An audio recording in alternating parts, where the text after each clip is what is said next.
Alright everyone, it's time for another video on the topic of YouTube's censorship system, largely about its AI systems, which have become problematic. See, here's the principle. It doesn't matter how accurate it is if it's under 100% accuracy.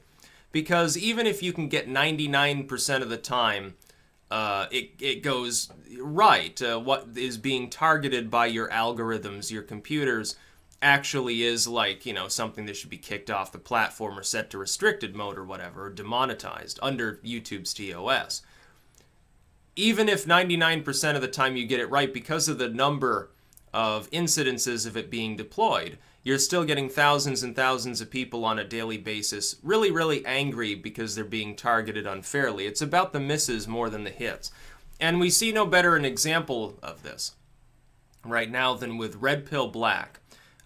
Link in the description to her Twitter status about this. She got a video taken down, and it was improperly taken down. Now, I don't know whether she appealed it and it got restored or whether she re-uploaded. I think it got restored, which is good. That means the appeal process, at least works halfway decently. The problem is this. You've just pissed off a user who did nothing wrong. If you look at the actual video, and I believe it's up still right now, it's a refutation of the, you'll remember over a year ago, I think it was, one of the higher ranking BLM sort of co-founding people made a list of 10 requests for white people. And this user was refuting the list. Like, the list itself was the offensive content. She was just refuting it. But because she was using terminology from offensive content to refute it, the AI doesn't apparently know the difference between the two. That's the problem.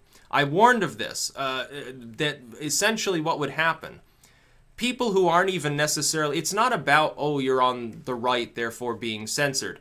It's about the AI doesn't know your personal beliefs, doesn't really know anything about you. It doesn't understand nuance and context. It doesn't understand sarcasm. It doesn't know the difference between somebody who's put up a video that's offensive and somebody else used a clip of it to refute the video. That's the big problem. And so it's hit or miss as to whether it works. You can't even refute content that you disagree with, even if the content itself you're refuting would be what YouTube had a problem with. It doesn't matter. The AI doesn't know the difference between the two. That's the problem. So she got her video taken down. She either re-uploaded or it got restored. And I mean, it's not like G-rated family-friendly content per se, but it's not, it's not so far out there that it falls under no YouTube TOS would this video be reasonably considered to be unacceptable. I'll say that much. Then we have Diamond and Silk. Now, they're again, they're not out there. They're not spouting off incoherent nonsense or spamming or anything. They're not doing anything wrong. They've been mass demonetized now for some time. Others have been too. I don't know what my own status on monetization would be because I don't monetize. But I can imagine probably I'd be making like $1 a day or something at this point with AdSense, because it seems like if people are monetized at all, most often it goes into some sort of weird intermediate state where it's set for only ads that are, from companies that don't give a crap who they're advertising with, and that's a fairly small pool of people. So again, it's like half the time you wouldn't even have ads on the video itself, even if it were technically eligible for AdSense. So why use AdSense? My advice to all these people is to crowdfund in some form or another. Sell merchandise, crowdfund, do whatever you need to do. AdSense is no longer reliable because of YouTube's automated systems. And another big problem, and I've seen this, because I use other parts of the internet that are less, let's say, mainstream sometimes. I've already seen people organizing enormous campaigns to screw content creators, left, right, center, just someone they happen not to like, some random person who said one thing they don't enjoy. They try to go, and the old style of rating was they would go and mass downvote stuff. And sometimes it's deserved, sometimes, by my standards, at least subjectively not. But it happens. But now there's an incentive to go through and flag everything for being edgy because there's no appeals process for restricted mode. Now this is, for a while it was really effective when they were doing this because YouTube had restricted mode automatically set to on for anyone who wasn't logged in. So it became a huge problem. I think some of the larger content creators that have the ear of YouTube itself probably complained and got that reversed. Or somebody in YouTube said, oh, we've just opened a can of worms, we have to close, we can't do this. So that got reversed, and now it's, you know, maybe less effective, but it still does affect some site traffic from people who are connecting, you know, in a library, in a school or something. And it's regrettable. YouTube doesn't need to do this, dude. It's just not necessary. Look, the idea that offensive content should be hidden or taken down or something simply for being a little out there is no different from saying, well, this book doesn't belong in the library. We have a problem with this because it says things we don't agree with. It's exactly the same as like when I was a kid and a bunch of schools and libraries and like Christian groups are saying, oh, no Harry Potter in our schools, no Harry Potter in our libraries. It's offensive to us. It talks about things that we find offensive. It's witchy stuff. It'll convert people to devil worship. It's no different from book burning and book banning. It's the same exact principle. It's the idea that some information, some content, is unacceptable for the public and has to be hidden away like a dirty secret.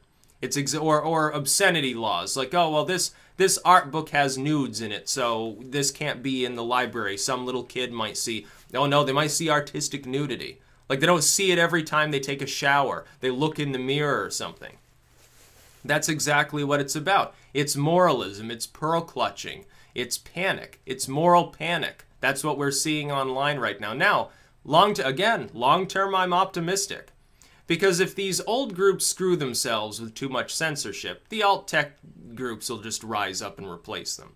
If not, it means that they've backed off and things go back to normal, which they should have been in the first place. There's also the possibility maybe Congress does declare parts of the internet a public utility. It could work as long as they're defining that in the sense of like an electric company as opposed to like a radio station, because then the problem would get 1,000 times worse, trust me. You don't want the government censoring anything. Trust me, that'd be the worst thing you could possibly do. But short term, it's more pessimistic because we see the direction in which things are going. And it's regrettable. It shouldn't be happening. It's destabilizing some of the largest sites on the internet. It's not delivering any tangible benefit to anybody. These sites are corporations. They're supposed to stab one another in the back and be cutthroat. They're not supposed to engage in moral policing. Now, the main reason they're doing this is fiscal, but there are so many other alternatives that would bring them more money and require less manpower. Like now you've got an AI going around YouTube determining what is or is not family friendly. Okay. That means a lot more appeals that real people have to look at. Or the AI is looking at the appeals, which is even worse. Because then there's no recourse even for the largest creators. At the very least, they should have the benefit of the doubt of having a real person go through when something's been targeted in some way. It's like limited state.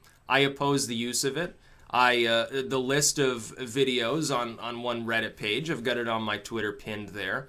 And I don't do that because I agree with the content. I do that because it's something that's being hidden and censored, and I don't believe in hiding things and censoring things. As a libertarian, I can't support that. I can't stand behind it. I have to do what I can to try to help resist such things. Hopefully it becomes clear to YouTube that the whole idea has backfired and they stop doing it. Like, we're trying to teach YouTube a lesson here, not because we dislike YouTube. In many cases, I know mine. But because we like it and want it to be stable, we want it to be prosperous and continue functioning the way it has functioned for years. YouTube had gotten so much better after the copyright, the DMCA days. The dark ages of YouTube were back in like 2010 through 2013 or so. Things got notably better after that. They developed new models. They said, okay, we'll just do like revenue sharing for the copyrighted stuff. They backed off on policing, like, you know, people making out, you know, topical, like someone smoking weed. They don't care as much anymore. And so they actually got less censored. And that became a problem because, oh, we got to censor things we got to stop this offensive content from being seen. Why? Any particular reason? Because it might hurt somebody's fee-fees? Who cares if their feelings are hurt? They can upload the same sort of stuff and target people that they find objectionable. There you go. Everybody's equal. Isn't that wonderful? There's a big difference between something that is deliberately uploaded for the sole purpose of being disgusting and shocking, or is incitement, or is encouraging criminality or something like that, and something that simply people, you know, they disagree with the message. There's a big difference. Offensive is in the eyes of the beholder on YouTube. And it seems that the eyes that YouTube is listening to are the people that are most easily offended. That's a problem. It's going to become a bigger problem for the site. Some of us, we've already started to double upload everything elsewhere. Like I'm on VidMe, I'm on BitChute, I'm on Minds, I'm on Gab, I collate things on Twitter and Facebook. I got 2 blogs for my literature now. Why do you think I went through the effort to build all that? Why do you think I'm bothering to compete on other sites? It's because I no longer have a 100% assurance that YouTube isn't going to go the way of MySpace. And it would be the worst thing ever that I can think of for that to happen, because I like using the platform. It's easy to use, it's fun, I've spent almost a decade on the platform. But if it keeps doing this stupid stuff, at some point it starts losing its user base. It's no longer fun. I'll tell you something else, and YouTube needs to understand cultural movement. What is edgy and taboo is cool. If YouTube's not going to cater to that, Generation Z won't be using this as a platform. They'll use something else that does allow that content. It's inevitable. It's happened before. Some site or TV show, radio show, whatever it is, it starts off edgy, it stops being edgy, and it falls out of favor. Because that's what it made it well known in the first place. YouTube's like this. YouTube early on was all about bum fights and Tourette's guy and things like that. Edgy things. Things that were deliberately offensive in many cases. But no, we can't have that. I keep expecting Tourette's guy will probably get kicked off the platform at some point. All the old, like the retro, like pre-2009 YouTube content, practically all of it'll get taken down at some point. Wonderful. Just erase the whole platform. It's a problem. Diamond and Silk, their content isn't really out there. It's just political discourse. And apparently it offends people. Okay. Well, I find some things that I've seen on YouTube offensive. If I do, I click off the video. Maybe I downvote it and then I leave. Problem solved. Because I'm an adult. Because I'm not a whining baby like some of these people are. YouTube needs to keep that in mind, that not everybody is so easily offended. You're catering to a minority. You do realize that.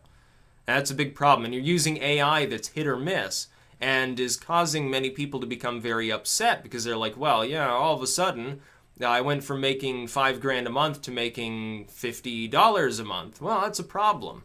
Yeah, am I really going to spend, am I going to invest more time and effort into the channel, clean things up even more, make it even more professional, like grow my platform even larger? Or am I going to say screw it and go somewhere else? Some of them will do the latter. That's a problem. It's a fiscal problem for YouTube as well. Ultimately, YouTube could already take steps to reduce the cost of running the site. Other sites are developing new models all the time. YouTube could just rip them off, say screw the advertisers entirely. We're just going to have edgy content now and we don't even care whether it's offensive or not. They could do that. They've got the power to. It's not like YouTube doesn't make money for them indirectly, by being connected with everything else Google does. Why don't you try that? That'd be great, and then you'd be seen as saviors by the next generation for saving edgy content. It's inevitable. That's about all. Peace out.